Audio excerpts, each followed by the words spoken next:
les Maliens sont fiers, tous les Africains sont fiers des Maliens qui ont pu tenir. Pourquoi on a tenu? Nos militaires se battent au front, ils meurent, mais aujourd'hui, il n'y a pas une partie du territoire malien où l'armée malienne ne peut pas aller traquer les ennemis du Mali. La dernière fois, lorsqu'on a libéré un otage qui a été pris ici au Mali, dans un pays voisin, dont le chef d'État critiquait beaucoup notre ancien président parce qu'il libérait les otages au perron de Koulouba, qui s'est donné comme tâche de libérer les otages pour la réconciliation, libérer les prisonniers terroristes. Mais ils sont allés faire plus de mal. Celui qui a été libéré a été remis là-bas, c'est sur le perron de la présidence qu'on nous l'a montré. Mais ce que beaucoup ne savent pas, il a été enlevé au Mali, ses adversaires ont été affaiblis au Mali, et c'est un Malien qui a travaillé à sa libération. Et beaucoup ne le savent pas. Parce que vous avez deux groupes terroristes au Mali, le JINIM et l'EGS, qui a matraqué le JINIM dans beaucoup de lieux.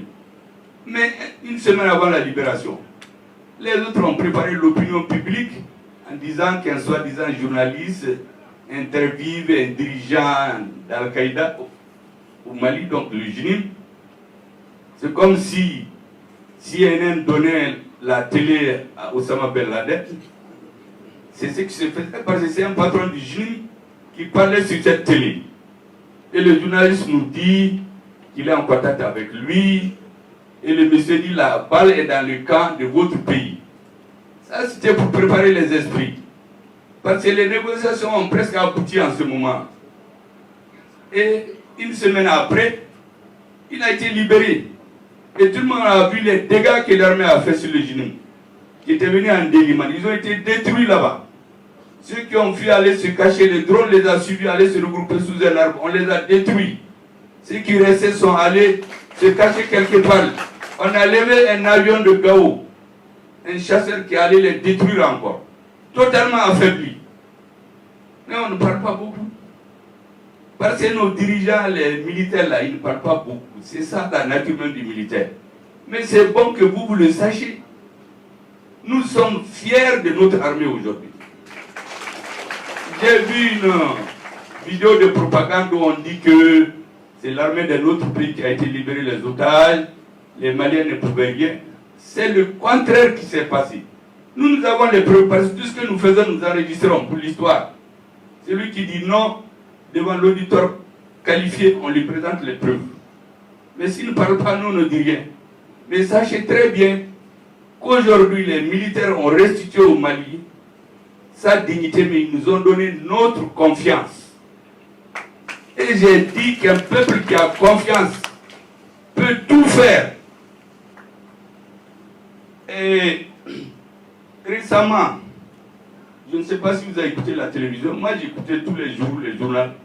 J'ai entendu lorsque la grande commission mixte Côte d'Ivoire-Mali s'est réunie.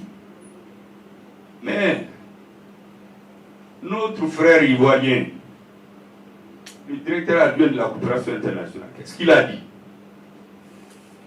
Il a dit, en substance, que les exportations, le commerce avec le Mali a tourné autour de 900 milliards. En 2022, augmentation de près de 45% par rapport à 2021. Est-ce que ça ne vous dit pas quelque chose? 2022, c'est l'année de l'embargo. Beaucoup étaient là, oui, il faut faire attention, il faut faire l'embargo, il ne faut pas faire. Vous savez, les peuples ne sont pas d'accord avec l'embargo. C'est ce que les peuples ont montré. Mais qui a fait ça? C'est les opérateurs économiques maliens et ivoiriens. On nous a laissé entre nous les politiques en train de régler nos problèmes. Mais ils faisaient leurs affaires. Moi, je parlais au vice-président, au premier ministre, à la brave ministre des Affaires étrangères, qui a fait un accident récemment, il lui souhaite prompt rétablissement. Le président parlait à son homologue ivoirien, mais il y a d'autres qui étaient en train de crier embargo, embargo. Vous avez vu? Les peuples disent non, eux ils veulent faire leurs affaires. Quel Malien aurait pensé qu'en 2022, le commerce entre le Mali et la Côte d'Ivoire a augmenté de 45%? Peu de Maliens allaient croire à ça. Mais c'est un Ivoirien qui est venu le dire chez nous. Donc, moi, je prends pour l'argent comptable, on ne l'a pas payé pour le dire. Il a dit ce qu'il pense, c'est pour montrer la nécessité pour nos pays de collaborer, de travailler ensemble. Vous avez vu l'argent des Maliens. Je vous dirai en gros comment il a été géré. Pourquoi nous avons tenu? Il y a votre travail, il y a le travail des soldats de l'économie, mais il y a la gestion aussi. Je vous donne juste quelques chiffres.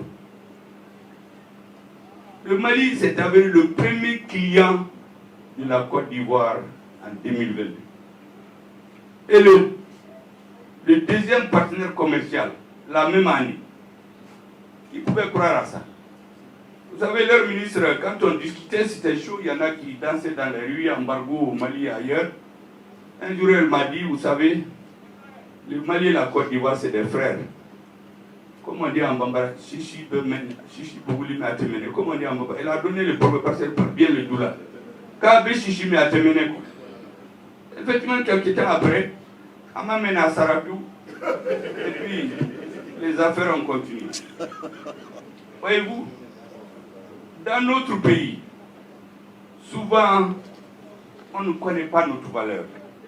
Et ça nous fait perdre confiance. Il faut avoir confiance aux hommes et aux femmes qui font les affaires au Mali.